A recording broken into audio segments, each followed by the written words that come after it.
Dans cette vidéo, nous allons traiter de la photorespiration et de la stratégie des plantes en C4. Donc, en premier lieu, la photorespiration, puis la stratégie des plantes en C4, et nous allons commencer par la photorespiration. Donc, la photorespiration, il faut revenir déjà sur une enzyme du cycle de Calvin, Benson et Bassam, qui est la rubisco. Rubisco, c'est ribulose, bisphosphate, carboxylase, oxydase. Alors, que signifient ces différents éléments? C'est une enzyme qui va catalyser le ribulose bisphosphate et elle peut faire deux choses, soit intégrer du CO2, soit intégrer de l'O2. En ce qui nous concerne et dans le cycle de Calvin, c'est plutôt l'intégration du CO2 qui nous intéresse, puisque c'est cette intégration qui permettra de produire de la matière organique. Mais elle peut aussi faire donc l'autre réaction, qui est l'intégration de l'O2. Si le CO2 est suffisant, c'est le cas lorsqu'il ne fait pas trop chaud, c'est chez les plantes en C3 évidemment, c'est-à-dire celles qui ont une photosynthèse classique, où toutes les étapes de la photosynthèse se passent dans toutes les cellules chlorophylliennes. Donc on a une phase photochimique qui permet, lorsqu'on a absorbé un photon sur le photosystème, pour ça il faut aller regarder ce que sont la phase photochimique et la phase d'intégration du carbone. Donc à l'issue de ça, on a donc également de l'eau qui est absorbée et de l'O2 qui est produit. Et ça nous permet de produire donc du pouvoir réducteur sous la forme de NADPH plus H+, ainsi que certaines quantités d'énergie chimique contenues dans de l'ATP. La deuxième phase, la phase d'intégration du carbone, utilise justement cette enzyme, la rubisco. Et cette phase va utiliser les produits de la phase photochimique, à savoir le pouvoir réducteur et l'énergie chimique. Cela va permettre donc d'intégrer le CO2 via la rubisco et de produire la matière organique qui au final sera donc du glucose C6H12O6. À l'issue de cette phase d'intégration du carbone, on a des produits qui sont fabriqués, qui sont le NADP+, ainsi que 2H+, l'ADP plus PI, qui eux retournent vers la phase photochimique pour reformer le pouvoir réducteur et l'ATP, et ainsi de suite. Tout ceci fonctionne donc chez les C3 de manière simultanée et dans toutes les cellules. Si l'O2 est trop important maintenant, alors dans quel cas de figure? C'est lorsque, par exemple, il fait trop chaud et que la plante ferme ses stomates, et que donc les échanges gazeux ne sont plus possibles. Alors pourquoi est-ce que la plante ferme ses stomates? Tout simplement pour éviter une évapotranspiration trop importante qui causerait de graves problèmes de flétrissement, voire de dessiccation. Et donc, le fait que les stomates soient fermés et qu'on ait beaucoup d'O2 n'impacte pas la phase photochimique. On a toujours absorption de photons, utilisation de H2O et production d'O2, et on continue donc à produire le pouvoir réducteur ainsi que l'énergie chimique.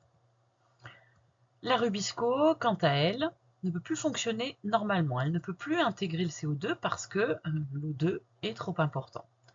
Alors on aurait le souci suivant, c'est que ne pouvant plus utiliser le CO2, on aurait une accumulation de NADPH plus H+, et d'ATP, ce qui serait problématique pour la cellule. Donc pour ça, on ne fait plus le cycle de Calvin, mais un autre cycle qui va permettre d'utiliser ces éléments qui posent problème dans la cellule. Donc on va utiliser, la rubisco va utiliser de l'O2 et va utiliser aussi de la matière organique, tout simplement en relâchant du CO2, tout simplement pour pouvoir utiliser l'ATP et le NADPH plus H+, qui ont été produits. Donc c'est un processus un peu de sauvegarde des cellules chlorophylliennes. Par contre, l'élément très problématique, c'est la consommation de la matière organique, alors surtout quand on a un objectif de production végétale, c'est contre-productif, je dirais, puisque ça peut impacter, notamment au mois de juin, par exemple, sur des pieds de blé, ça va impacter le remplissage du grain, clairement. Donc évidemment, on a toujours NADP plus 2H+, et ADP plus PI qui sont formés. Ce processus de sauvegarde s'appelle la photorespiration. Passons maintenant à la stratégie des plantes à photosynthèse en C4, qui justement évite cet écueil de la photorespiration. L'idée, c'est de délocaliser la phase d'intégration du carbone dans des cellules qui sont très profondes de la feuille. Et notamment, ce sont les cellules de la gaine périvasculaire. Je vous renvoie à l'anatomie interne des feuilles, qui ne sont jamais atteintes par l'O2. Donc si on a une coupe de feuilles, en fait, c'est juste pour vous rappeler où sont ces cellules. Donc elles sont situées autour des vaisseaux conducteurs que sont xylème et phloème. Et donc on a quand même toute la barrière du mésophile pour éviter que ces cellules soient en contact avec l'O2. On va agrandir justement une cellule du mésophile et une cellule de la gaine périvasculaire.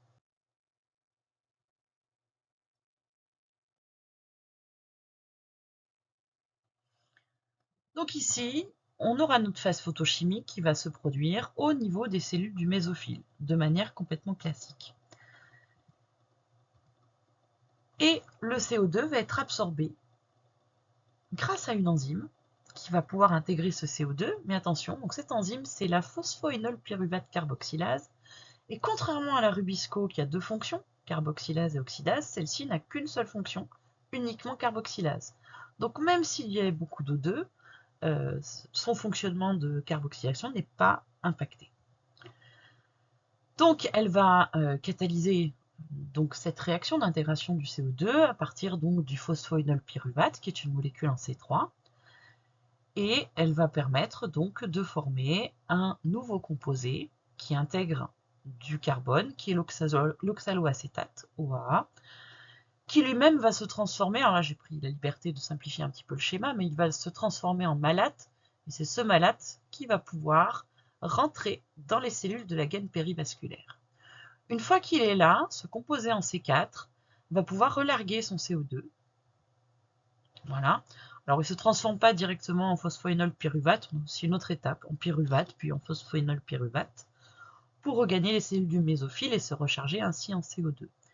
On assiste là à un système de transport en fait du CO2, les cellules de la gaine périvasculaire étant un peu livrées à domicile en CO2.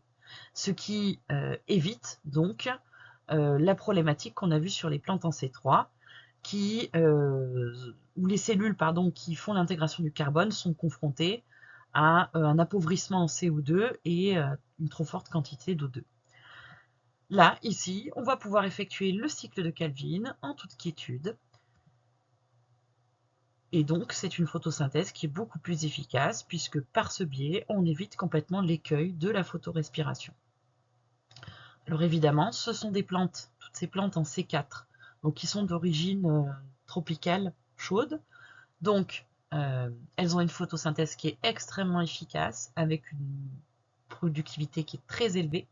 C'est pour ça que ce sont des plantes qui atteignent des grandes tailles, comme le maïs par exemple. Alors, il y a par contre des petits inconvénients, comme ce sont des plantes tropicales, il leur faut un minimum de température et un ensoleillement, si possible, très important. Donc voilà pour ces photosynthèses en C4, donc jamais de photorespiration et donc une photosynthèse très efficace.